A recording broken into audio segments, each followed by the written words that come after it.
Pochettino qui assure qu'il va rester au PSG avec Mbappé, Tony Parker qui évoque la succession de Jean-Michel Aulas, le résultat de l'OM en Ligue Europa Conférence ou encore le prix Marc-Vivien Foé. On en parle tout de suite dans notre journal.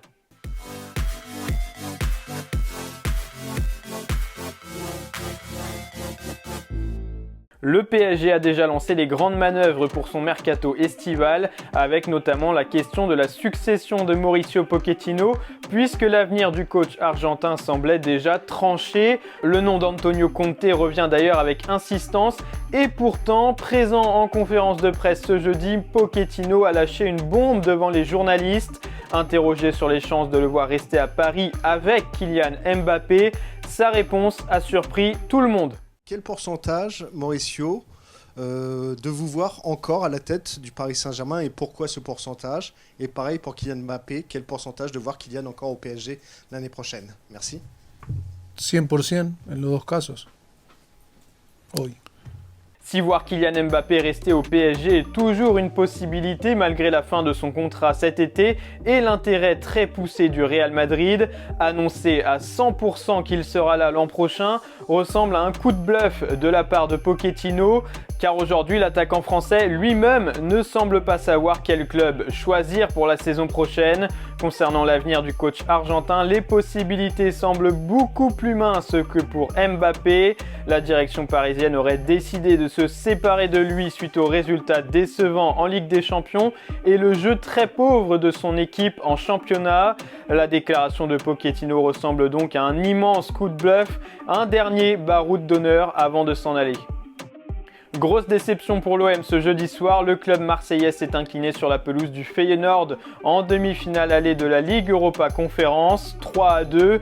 La faute à de grossières erreurs individuelles, notamment en défense, qui ont plombé l'équipe de Jorge Sampaoli. Au coup de sifflet final, Matteo Guendouzi s'est montré très agacé. C'est pas normal, on a fait trop d'erreurs individuelles, trop d'erreurs techniques et on n'a pas montré une bonne image de nous. On a montré une très mauvaise image ce soir, il va falloir remédier à ça déjà dès dimanche et bien sûr, il va falloir gagner le match retour.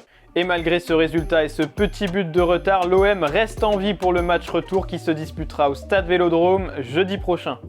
L'OM est donc le dernier représentant français sur la scène européenne suite à l'élimination de Lyon lors des quarts de finale de l'Europa League.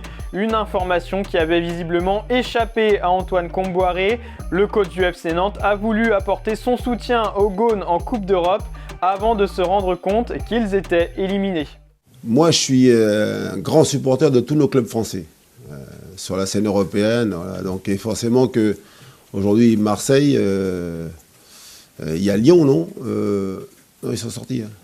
Ils sont sortis. Donc, donc Marseille, bien sûr qu'on est à fond derrière Marseille. On aimerait que voilà, Marseille remporte cette Coupe d'Europe. Antoine Kombouaré qui n'est pas du genre à suivre de près le football français. Pour rappel, lors de ses arrivées à Toulouse puis à Nantes, il avait avoué ne pas avoir regardé les matchs du championnat, ce qui ne l'a pas empêché d'avoir d'excellents résultats avec les Canaries cette saison.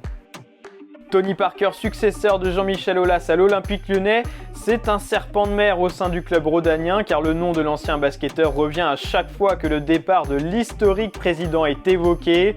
Un départ qui se rapproche forcément et qu'Aulas a évoqué récemment suite aux incidents avec les supporters au Groupama Stadium. Pour autant, Tony Parker ne s'estime pas encore prêt à prendre la suite comme il l'a expliqué sur BFM Business. Pour l'instant, non. Jean-Michel, c'est un ami depuis très très longtemps, de longue date. Et on est dans la même famille parce que OL Group ont investi dans mes deux clubs de basket, Asvel masculin et Asvel féminin. Mais pour l'instant, Jean-Michel, c'est le président et il compte rester pendant très longtemps. Et moi, je suis là pour apprendre. Alors, Tony Parker, président de l'OL, est-ce que vous validez cette idée ?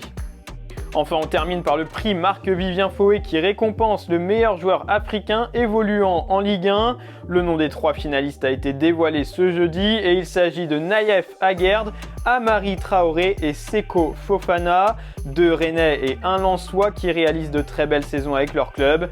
Alors qui sera élu meilleur footballeur africain du championnat de France? Réponse le 16 mai prochain. Et voilà pour les infos foot du jour, merci de nous avoir suivis, n'oubliez pas de vous abonner et de liker cette vidéo et on se retrouve bientôt pour un nouveau journal de Made in Foot.